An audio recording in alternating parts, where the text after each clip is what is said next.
దేవుని ప్రేమ గలవాడు అంటే దేవుణ్ణి ప్రేమిస్తూ అదే ప్రేమతో మనుషులను కూడా.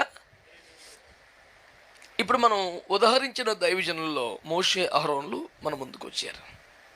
ఈ మోషే అహరోన్లు ఇద్దరిని చూడండి, వారు దేవుని ప్రేమ కలిగిన వారా కాదా? సంఖ్యాకాండంలో 14వ అధ్యాయంలో 12వ వాక్యం చదవండి. సంఖ్య 14:12. వారికి స్వాస్థ్యం ఇయ్యక తెగులు చేత వారిని హతము చేసి ఈ జనము కంటే మహాబలము గల గొప్ప జనమును నీ వలన పుట్టించదనని మోషేతో. ఈ మాట ఎవరితో చెప్పారు? దేవుడు మోషే చెప్తున్నాడు, రాయ్ వీళ్ళతో నువ్వు చంపేత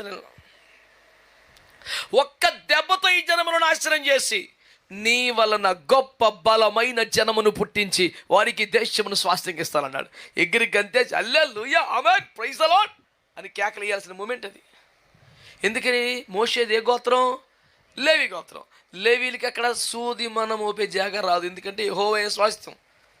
ఇతను కష్టపడ్డా, నడిపించిన, ప్రయాసపడ్డా, ఇతను నడిపించిన ప్రజలకు స్వాస్థ్యాలు వస్తాయి, కానీ మోషేకి రాదు. 80 సంవత్సరాలు కష్టపడితే సూది మనం మోపే జాగా రాదు. యెహోవాయే స్వాస్థ్యం, గుడారం చుట్టూ పాకలేసుకొని ఉండండి మీరు, లేవీలు పాలెం దానికి పేరు, ఇంకెక్కువ ఆశపడబాకండి అంతే, మీకు యెహోవా స్వాస్థ్యం, మీకు స్వాస్థ్యం లేదు అన్నాడు. దేశం వీళ్ళు పంచిపెట్టాలి, అవసరమైతే వీళ్ళు తీసుకోవడానికి లేదు.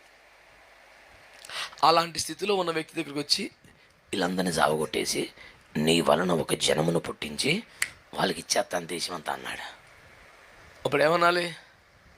ఆమేన్ హల్లెలూయా ఆమేన్ ఆమేన్ ఆమేన్ ఆమేన్ ఆమేన్ అని స్థిరపడిపోవాలి, మొత్తం ఫ్యామిలీకి వచ్చేయాలి. మోషే అంటాడు 19వ వచనం చదువు.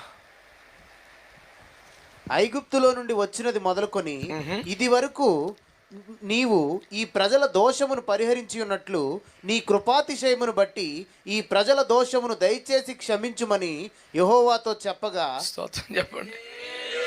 నువ్వు జరుగు, వీళ్ళని చంపేస్తాను, నీ వలన గొప్ప బలము గల జనమును పుట్టిస్తాను, వాళ్ళకి దేశాన్ని ఇస్తానంటే నీ చిత్తం ప్రభా, థ్యాంక్ యూ జీసస్ హల్లెలూయా అని ఎంత ఆనందపడ. దిస్ ఈజ్ ద డే అని ఎంత celebrate the victory of the lord hallelujah. అసలు స్తుతి ఆరాధన మామూలుగా ఉండదు ఇంకా. ఆ రోజు